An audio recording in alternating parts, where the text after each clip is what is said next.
thank you, John, for those very kind words and nice introduction. Good morning, everybody. Well, the Pilgrim's journey. This is the journey of the human soul, which is the most fascinating tale of all, isn't it?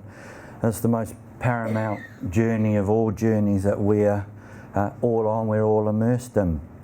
So today we'll take a small expedition and have a look at this path of discovery and of transmigration.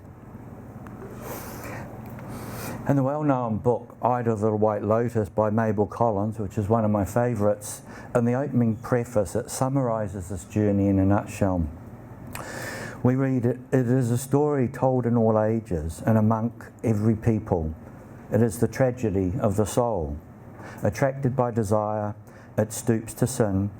Brought to itself by suffering, it turns for help to the redeeming spirit within, and in the final sacrifice achieves its hypothesis and sheds a blessing on humankind. It's the story of initiation, written in tender and beautiful language, and bears on its face the stamp of truth and simplicity and dignity. So this is a marvellous book. It's an allegorical story of the soul's long wandering on earth, from innocence to immersion in darkness, and then on to spiritual awakening. Mabel Collins also wrote some commentaries on the idol called The Story of Censor, who is the hero of this tale. And during this little book, she explains the characters and events that unfold, and the meaning of each, and the relationships to the journey of the soul. And Subaru, one of our early Theosophists, he also wrote in his esoteric writings on the idol quite an enlightening story, which was easy to follow, and it has hidden meanings. And so, like many stories that encompass the journey of the soul, I'd love to be able to we'll just look at the lotus. Now you may be wondering why we hear so much about the lotus in theosophical literature, and you notice the lotus features in the book The Idol of the White Lotus. Now this is because the lotus represents the journey of the spirit. The seeds of the lotus contain, even before they germinate, perfectly formed leaves, a miniature shape of what they will become. Geoffrey Hodgson, a famous theosophical writer, wrote that the lotus seed may be likened to the human monad. When ripe, the seeds sink into the muddy depths, the physical body, and the roots draw sustenance from within.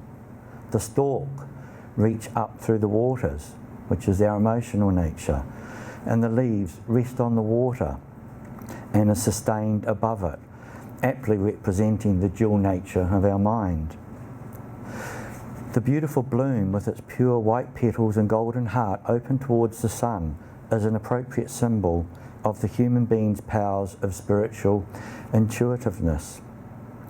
So I'd love to be able to recount this tale of Censor and its hidden meanings, but we don't have time in this session. But I do have a similar small story, and of all these to couch stories, and then you would get the hidden meanings behind. So I've just got a very brief one. There is somewhere in space two very large rooms, and between them an imaginary line. On one side of the line, it is light and peaceful, where nothing disturbs the harmony of the activity going on. On the other side of the line, there is a door, locked shut, with chains and debris, making it impassable. On that side of the room, it's always twilight and difficult to see. The occupant stumbles around, looking here and there, trying to figure out what is before him. He's been there a long time. He doesn't really call a time it was not. When he meets another person, interest is fleeting. He's only concerned with himself. On occasions, our self-absorbed friend stumbles past the door, not really noticing it, for he's too watchful to see that he doesn't trip or fall down some of these holes that he's seen others fall down, and occasionally falls down himself. They take a long time to get out. They're rather dusty and cold, with rumours of spiders and other nasty things. Not a place you'd really like to be. After some long time goes by, he starts to notice this door and starts to see the gleam of light behind it, and he wonders, just sometimes, from time to time, what is behind it. As his curiosity grows, he begins to peer and peep, and then soon realizes he's fascinated with the door and what lies behind. He wriggles it hard as his might will summon, and light floods into his vision. He steps back with a gasp and wonders. The light recedes quickly. His fascination now grows until he can't think of anything else, and soon, every day, he's hacking away at the chains and debris. The work's pretty hard going, and the door's heavy, and the chain's rusty, so it takes much time and energy. But some of the debris falls away quite easily to his surprise. Slowly the door opens further and further by his efforts. In time he takes a tentative step towards into the light and peaceful room, and instantly feels the cocoon of love and warmth. It's nothing like he's experienced before, but also it somewhat scares him a little, and he retreats back into the twilight room again. Over time his forays into the lighted room become more and more frequent, and his stays longer. He can think of nothing else. The effect on his life now in the twilight room is remarkable. As he prizes the door open wider and wider, he can see the room where he lives more fully, and manages to stay away from the pitfalls and obstacles that he once found difficult to navigate round. It's so clear now, he can easily get around. He can even point the way to his fellow twilight room dwellers, if they would but listen. Some few do listen, but most others look at him in a strange way, mumbling as they steer clear of this odd person they've just encountered. Dangerous types in here, they mutter and shake their heads. All our friend can think incessantly of now is the light room and entering it, until one day he feels no need to return to the twilight room and stays where he is. He feels he has found his way home. And so, like the story of the idol of the White Lotus, there is an interpretation to these stories. So the lighted room is the reincarnating ego or soul. The dark room of shadows is the personality and the soul's journey in the terrestrial world. The holes fallen into are the storms and difficulties of life. Wondering about the door and what's behind it is the personality starting to wake up to its purpose and looking towards the spiritual light. It is the start of the journey back home. The light room of the soul always shines on the person in the dark, but they have made the barrier to the light, and it is they who must remove it. The door is on the twilight side of the imaginary room, not on the lighted room side, and removing the chains of the limiting lower self is the hard work called self-transformation. When the personality can see the twilight room for what it is, and no longer makes errors as they have acquired self-knowledge, there's no need to remain there. Our Hierophant moves into the lighted room, for that is where he belongs, and taking all gained knowledge and experience of the twilight room, he knows he can go back when he needs to, and can navigate that region. He, the soul, is now master of the planes of existence. Sometimes there's a cry from the twilight side of the door, and he goes back to answer it, and points out the door and the light shining behind it. The loving master is ever ready to help those searching for the light. They stand out like a lighthouse in the dark.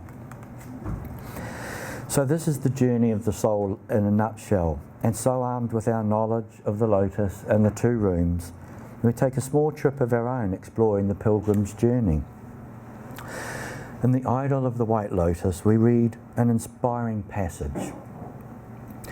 Awake, those who live with eyes upon the ground, raise those dim eyes and let perception enter. Life is in it more than imagination of man can conceive.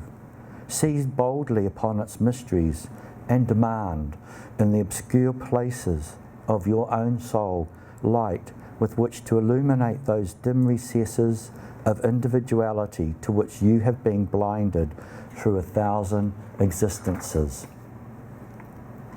We have in the world today quite a number of people who are waking up. The root word Bud, as used in words like Buddhi, Buddhic nature, the Buddha, literally means to awake. We become awake and act in new ways as humanity tries to break the domination of the lower mind which has so long reigned.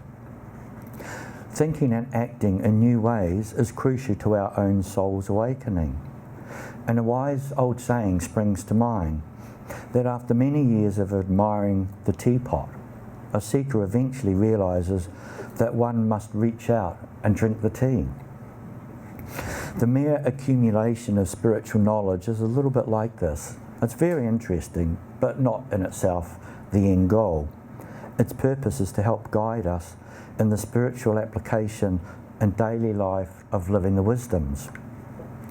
We don't travel very far down this road before we realise that the true barrier to success is not the world, other people or circumstance. Rather, it's our very self.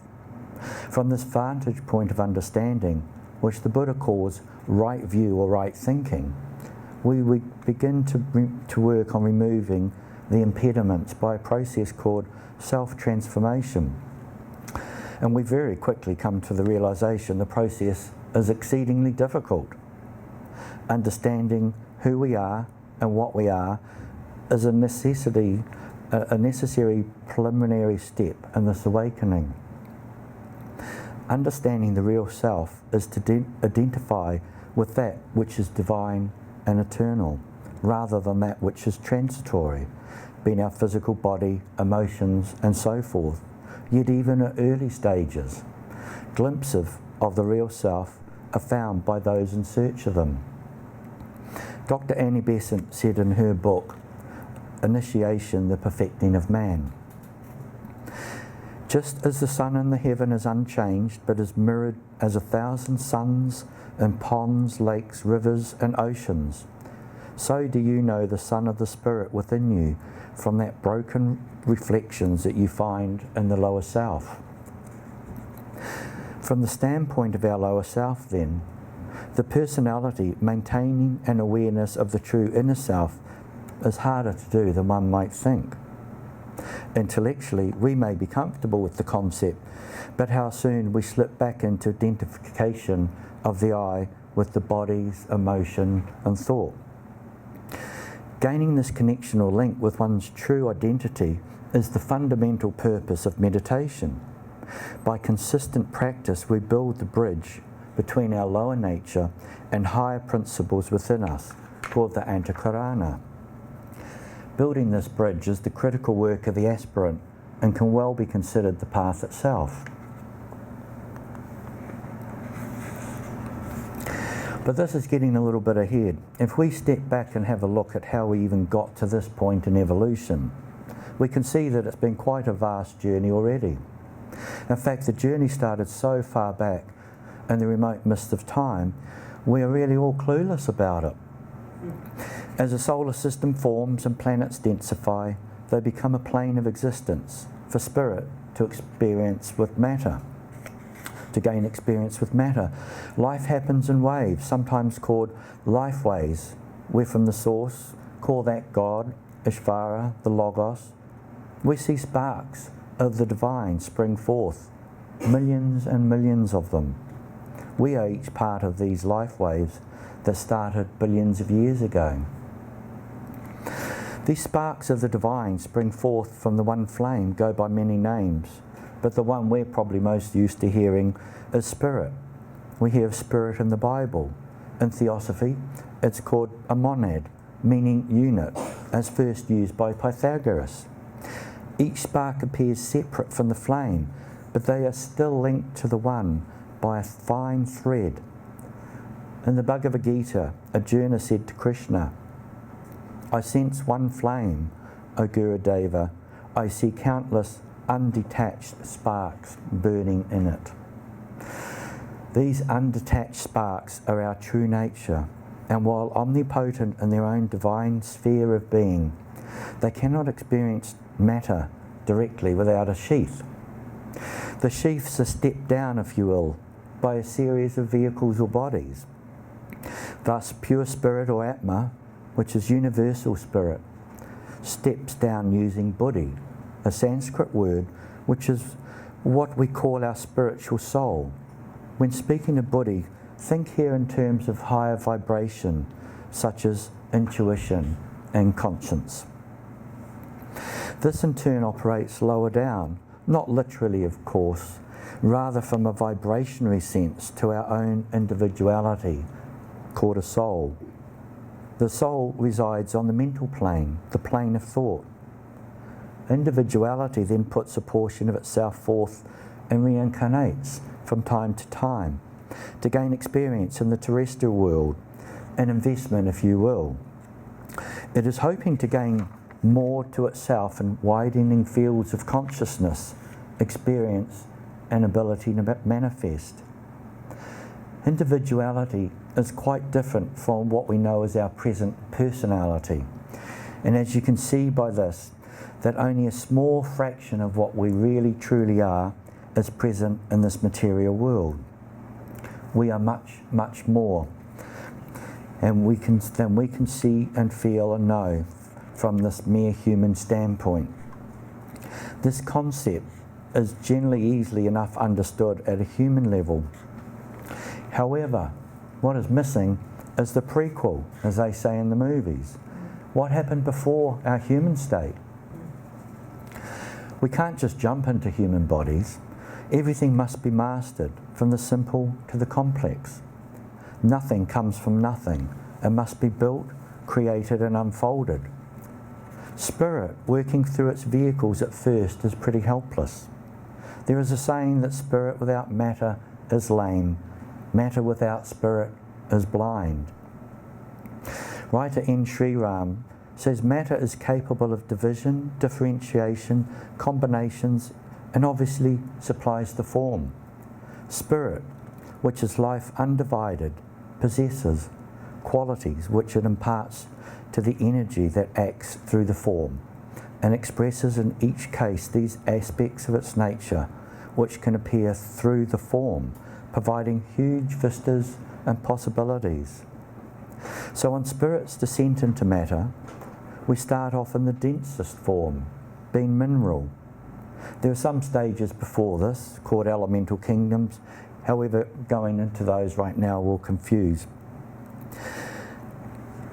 As Spirit spends millions of years experiencing dim consciousness through mineral forms, it slowly evolves.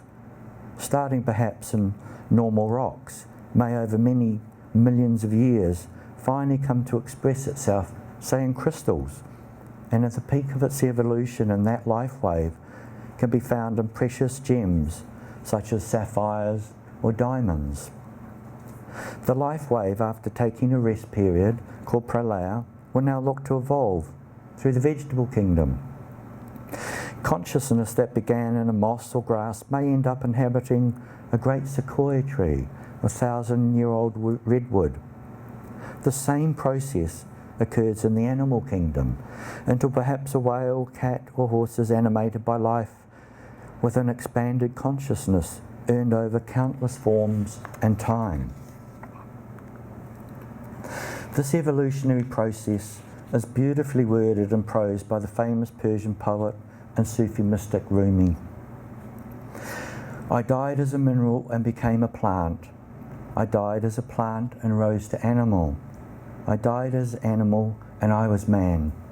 Why should I fear? When was I less by dying? Yet once more I shall die as man to soar with angels blessed. And even from angelhood I must pass on. All except God doth perish. When I have sacrificed my angel soul, I shall become what no mind ever conceived. At a critical stage at the end of the animal cycle, a magical event now occurs. At some particular point, individualization occurs, generally through one of three different ways: love, intellect, or fear. In either case, this is the time when the overseen monad, or our higher self, touches the highest of the animal reaching up. And in this moment, the human ego is born, and what we know as the causal body is created. Before this, there was limited control by spirit over flesh and matter. Rather, nature and instinct were dominant. and the driving force of existence of behaviour. We now enter what is called the human kingdom. This is the only kingdom where freedom of choice exists as we know it. And we think on that, that's quite an interesting concept. Entering the human kingdom, it's still a long road ahead, consisting of hundreds of incarnations, probably over millions of years. Winding through those millions of years of physical development and primitive social structures and civilizations, we arrive at Atlantis. These days are also lost in the midst of time, although legends such as Atlantis still come down to us and seem fanciful to many, but to others they can recall living in such times, and there are legends of the mythical Atlantis across many cultures and religions across the planet. It was a time when humankind was developing its emotional body, and the mental body had little sway over our actions. Deeds were done based on feeling rather than intellect or any deeper thought, hence the fabled descent into dark sorcery of this era. Madame Blavatsky's magnificent book, The Secret Doctrine, tells us quite a bit about this time and the battles between the forces of life and dark. The battles of Armageddon is fought over and over again in each age of the world's history.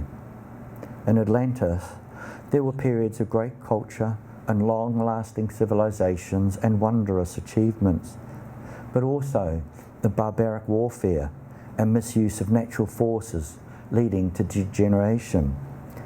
Atlantis sunk in several great cataclysms, starting about 850,000 years ago, down to its final sinking in Poseidon, under the weight of colossal waters mentioned by Plato, which he said occurred about 9,000 years ago, before his time, so about 11,000 years from now. It's from this land that we hear tales of giants, said to be the inhabitants of Easter Island, showing in stone a depiction of these gigantic people. Although Atlanteans were said to have wondrous powers such as psychic abilities, these were lost to humanity from misuse, and so the third eye closed and has been lost to us. The remnants are still there in the pituitary and pineal glands in the brain. These glands are used for the activation of Kundalini, that natural force of the universe which wells up deep from within the earth, and which is used by the human energy system, also known as chakras. It flows up the spine, etherically called the Sushumna, with positive and negative forces called Ida and Pingala. As one meditates and stimulates the Kundalini, which initially is coiled at the base of the spine, it can be used by those who have learned to control and direct its forces correctly in the application of clairaudience and clairvoyance. Clairaudience comes through the control of the throat chakra, and clairvoyance via the third eye or brow chakra, involving the pineal and pituitary gland.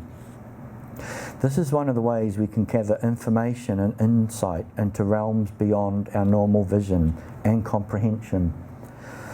Geoffrey Hodgson, a famous seer, used these faculties in much of his research, and you can read of this in his books such as The Miracle of Birth, where he watches the growth of a fetus from conception, and The Science of Seership, which investigates cases of illness, tracing them back to karmic roots in other lives, and why in this life the patient is the way they are, and whether there is hope for recovery or not in this life for them. There are many wonderful possibilities that can be achieved using such faculties to help humanity, like scientific research, but perhaps especially in areas such as healing. However, before this is attempted, there must be a certain level of self-control and work on character building, which is necessary. On our journey, at some point, we reach a time where we find the world of money, possessions, ambition, etc. is not that appealing anymore, and we search for something else, something more. At such a time, we may feel an inner yearning for union with spirit, although the restless don't know it as such. They'll start to ask questions about the purpose of life and commence on the journey back home to spirit. After a lot of book learning and searching, we come to the conclusion we started with, that instead of looking at the teapot, we need to start drinking the tea. Drinking the tea means to live the life, not just talk about it. This begins with self-awareness of speech, actions, thought, and so forth. Self-control is the next step, and not easily one at all. You will all know how hard it is to tame the emotions and wandering thoughts. These things, of course, take many a lifetime, but during the one we're in, we can see that some battles have already been won for the guiding soul, and some battles are still in the waiting. We have a tendency to often only see our qualities that are lacking. But if you look within and see the beauty and compassion and other wonderful traits that you can readily observe, you will see you have already won many a battle. Perhaps some gratitude to previous incarnations on this score wouldn't go amiss. In Light on the Path by Mabel Collins, she writes about the pilgrim's long journey and walking new pathways. In one stanza it reads, "Seek out the way." In the commentaries on this book it explains, "Seek it not by any one road. To each temperament there is one road which seems the most desirable. But the way is not found by devotion alone, by religious contemplation alone, by ardent progress, by self-sacrificing labour, by studious observation of life. None alone can take the disciple more than one step ahead. All steps are necessary to make up the ladder. The vices of man become steps in the ladder one by one as they are surmounted. The virtues of man are steps indeed, necessary, not by any means to be dispensed with. Yet, though they create a fair atmosphere and a happy future, they are useless if they stand alone. The whole nature of man must be used wisely by the one who desires to enter the way. Each man is to himself absolutely the way, the truth, and the life. But he is only so when he grasps his whole nature, whole individuality firmly, and by the force of his awakened spiritual will, recognises this individuality, not as himself, but that thing which he has, with pain created for his own use, and by means of which he purposes, as his growth slowly develops his intelligence, to reach the life beyond individuality. When he knows that for this his wonderful, complex, separated life exists, then indeed, and only then, he is upon the way. Seek it by plunging into the mysterious and glorious depths of your own innermost being. Seek it by testing all experience, by utilising the senses in order to understand the growth and the meaning of individuality, and the beauty and obscurity of those other divine fragments which are struggling side by side with you and form the race to which you belong. These are very inspiring words and are of course a call to action. There is perhaps no better way to start than with the clay of personality and what is called self-transformation. Although self-transformation, of course, is not the end of the journey, it is, however, a very necessary series of steps where through personal effort and will we traverse our way the path to self-realisation. And what is self-realisation? To know what we truly are, the eternal spirit within, and to be fully conscious and master all 7 planes of existence in our localised cosmos. At our general level, in the evolutionary scheme of things, however, we're more focused at the soul level. Our more immediate goal is to unite personality with individuality under the direct influence and control of the soul. The personality gets in the way of this, of course, and must be tamed and become a willing collaborator with the soul. For this to occur, it can offer no resistance to the workings of the higher self through our lower nature, as consumed as it is with the taint of selfishness, pride, anger, conceit, and other so-called human failings. Therefore, this is the purpose of self-transformation, where the ego gains mastery over its vehicles called physical, psychological, emotional, and thinking limitations. An open mind here is imperative. One of the first steps, which is often the most difficult, is for the aspirant to face themselves. They learn to know the unvarnished person they are, weaknesses, strengths, self-deceptions. Like our meditative practice, we can do this daily. Daily inquiry, daily reflection on thought, deed and motive is helpful. Developing an inquiring mind is very important. In the story of the two rooms, our hero at some distant point in his career as a human being turns to the light and starts the hard work of trying to open the heavy door. This is the turning point and may slowly dawn upon one, or it may come in a climactic moment. In Idol of the White Lotus, this daunting turning point is written of in the prologue, when Censor says, "Behold, I stood alone, one among many, an isolated individual in the midst of a united crowd.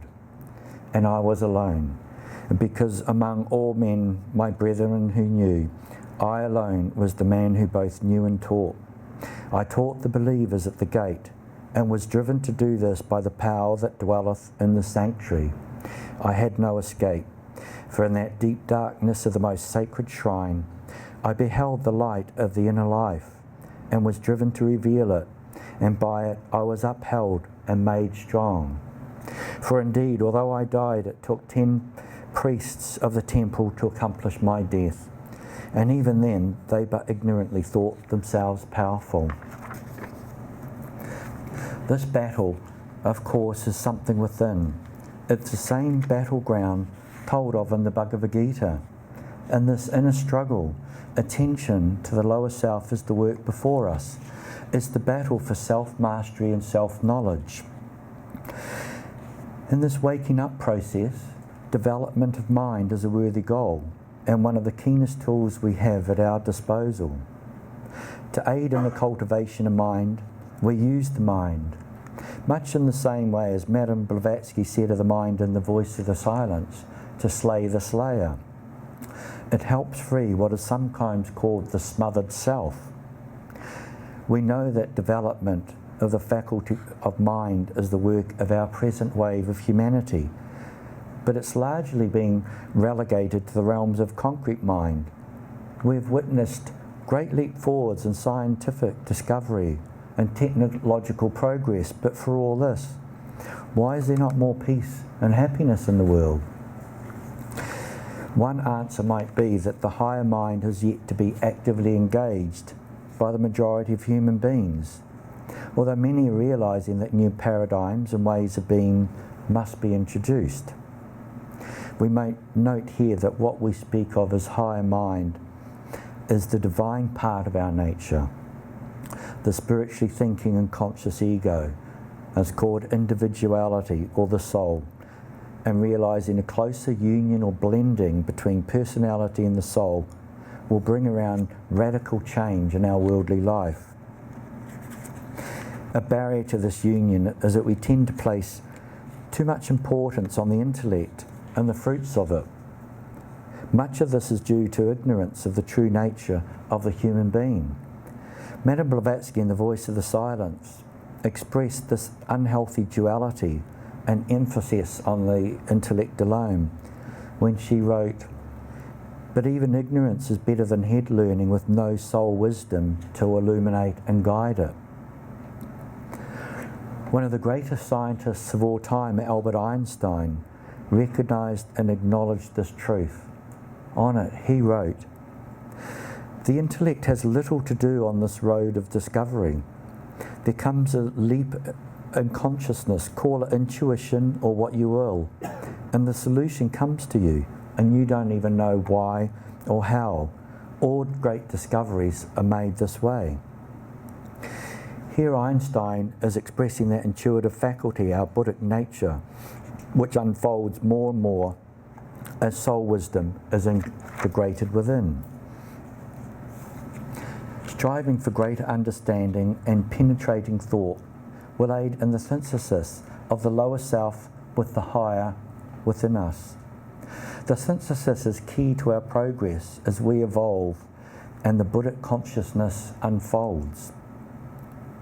The power of intuitive insight and comprehension grows, and the capacity to identify oneself with one's higher principles. This change of consciousness can only occur through a change of perspective. A radical shift is required by humanity, with new patterns of thought needed that lean towards a spiritual life and not the material. In 1946, the New York Times quoted Einstein's belief that a new type of thinking is essential if mankind is to survive and move towards higher levels. So how can the inquirer begin? Well, our worldview is a great starting place. Our attitude and outlook on life is heavily weighted by the conditioning received during childhood, such as schooling, family and culture. This generally runs deeper than we think and introduces all sorts of biases and attitudes that we might not even be aware of. HPB recognised this and warned of the impact of conditioning and crystallisation of thought and the key to theosophy. She said, "You must remember that all our members have been bred and born in some creed or religion, that all are more or less of their generation, both physically and mentally, and consequently, that their judgment is but too likely to be warped and unconsciously biased by some or all of those influences. If then they cannot be freed from such inherent bias, or at least taught to recognise it instantly and so avoid being led away by it, the result can only be that the society will drift off to some sandbank of thought or other, and there remain a stranded carcass to moulder and die." This is an interesting viewpoint. We're all creatures of our time and place, perhaps not so independent in thinking after all. To settle our awareness on eternal rather than the transitory requires a new type of thinking, which both Einstein and Madame Blavatsky spoke of. HPB wrote that once the student abandons the old trodden highway of routine and enters upon the solitary path of independent thought, Godward, he or she is a theosophist, a seeker after the eternal truth, with an inspiration of his own to solve universal problems. We hear the term original thinker, a seeker after truth. More than understanding alone, of course, is required. Making the ancient wisdom part of one's daily life is actually needed. Let's take a look at a couple of examples where our faculty of understanding leads us to a changing approach to living. More importantly, it leads to our goal of self-realisation. The old Piscean age of individualism and all that goes with it, such as competition and acquisition, requires a letting go as we move beyond into new spaces. This doesn't mean we stop learning and growing, which is essential to our soul's unfoldment, but how we deal with the world must first be from a view or foundation of wholeness. The approach involves letting go of many things. The famous philosopher Lao Tzu said, "To become learned each day, add something. To become enlightened, each day drop something." What is he talking about here? It may be attachment to people and possessions or status and such like. More on this shortly. In the Hindu philosophy, it discourses about the refocus from the small self to the encompassing of the divine. The Bhagavad Gita speaks of it thus: being free from attachment, fear and anger, becoming fully absorbed in me and taking refuge in me. Many persons in the past became purified by knowledge of me and thus attained my divine love. We can see from this stanza the essence we are discovering within is a pure heart, letting go of attachment, fear and anger. A movement and position is needed, away from self-centeredness, which creates separation. Our genuine, persistent efforts lead us towards purification by centering our being in a place of wholeness, love and compassion for all. In doing so, we let Krishna or the divine into our life, where this presence is nearer to us than breathing and closer than hands and feet. Possessing an open mind and a pure heart is essential. This refocus away from self-absorbed personality to the whole of humanity requires a change in mindset and view, as we've seen. But it does not stop just there. A wider viewpoint still is called for. How do we see our relationship with the world? We are all connected, interconnected in fact, according to the ancient wisdom teachings. All is one unity in a radical way, which is difficult for us to imagine without first-hand experience. We are cells in some body of some greater divinity. Our individual mind, for example, does very little. We but tap into the universal mind for our inspiration and genius. The universal mind is shared, although we don't not really know it. Cooperation and group work are keynotes of the Aquarian age. This is new to many who may not like particularly to work in teams with the cry, "I work better alone."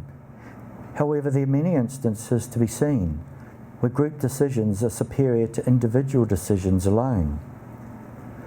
Pooling talents and working together in harmony enhance our experience of life and association with nature. Assuredly, it's a journey that will take a long time.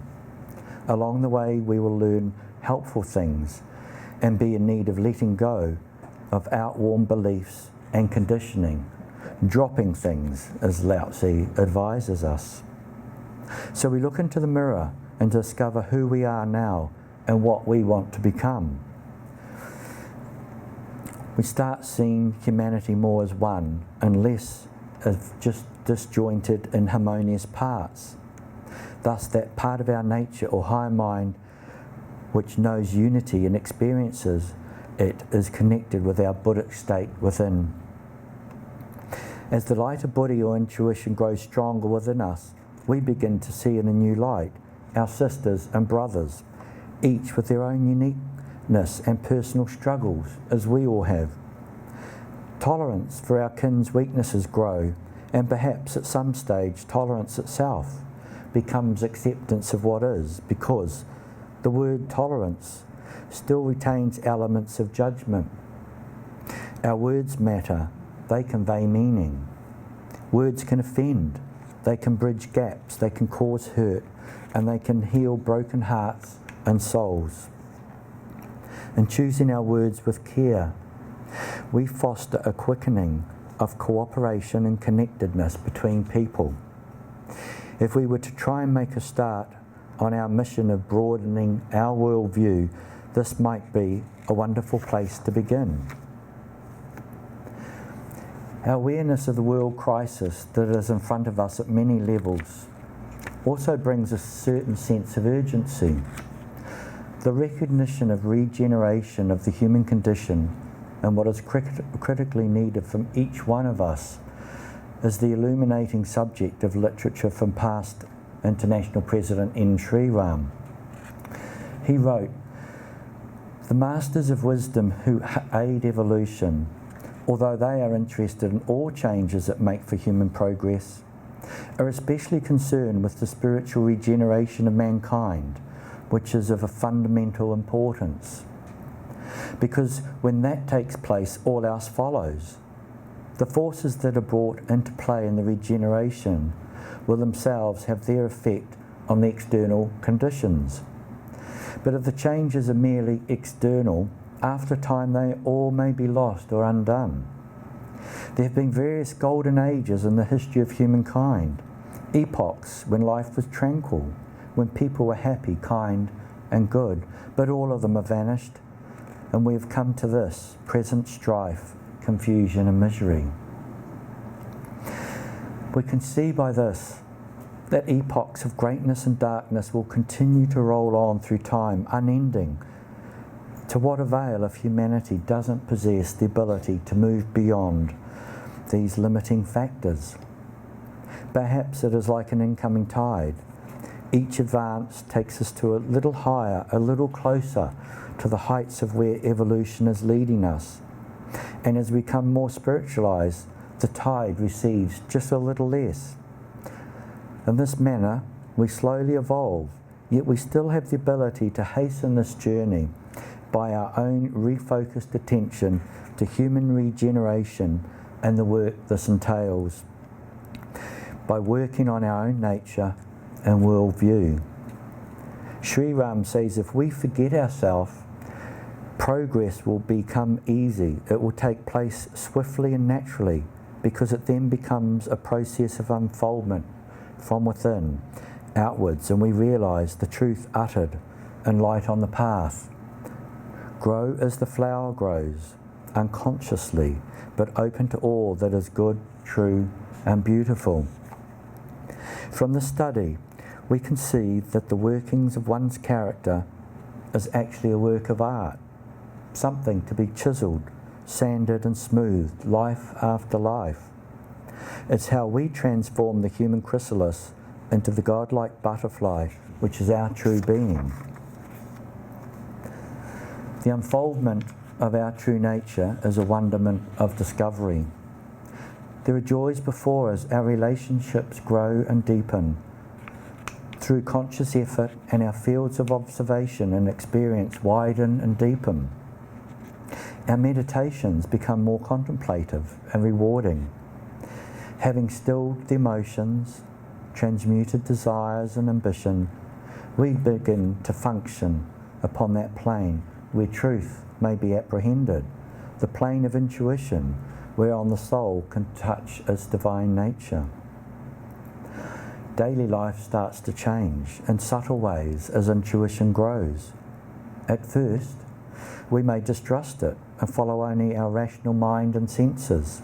However, over time, one learns to be guided by that inner voice, which is the soul, responding in proportion to our efforts. The wise listen. The person becomes more centered within and truly starts to know oneself better. This can be very reassuring and encouraging that progress is actually being made. And are the errors made? Well, the aspirant tries not to be disheartened by failures. They are to be expected. The seeker tries to make good from the troubles of life encountered.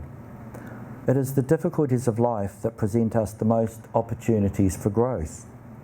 We may not like the difficulties, of course, yet there is always choice in how we respond to any situation. And sometimes we respond in a way that is detrimental to our character. Wrong conduct weakens the moral fibre of the person. Understanding that we all have karmic responsibility while on the journey of life and facing difficulties with courage is a better way to go.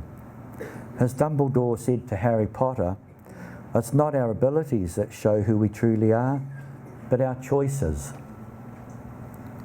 Remember, we are well armed with our values, our moral code and our guiding text, such as the Golden Stairs or the Buddha's Eightfold Noble Path. HPB provided an explanation about life's difficulties. She wrote, "The idea of growth involves also the idea of disruption. The inner being must continually burst through its confining shell or encasement, and such a disruption must also be accompanied by pain, not physical, but mental and intellectual. This means we need to tread where we have not been before. It can be a scary place to be.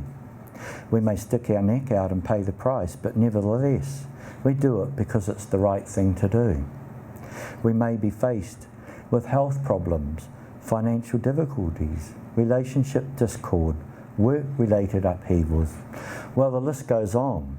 It's not so much what happens to us as the way we react or act to the crisis before us that counts. It is the storms of life, the burning ground where we are tempered by the fire we are immersed in, and we grow stronger by it. Nothing ventured, nothing gained is the motto.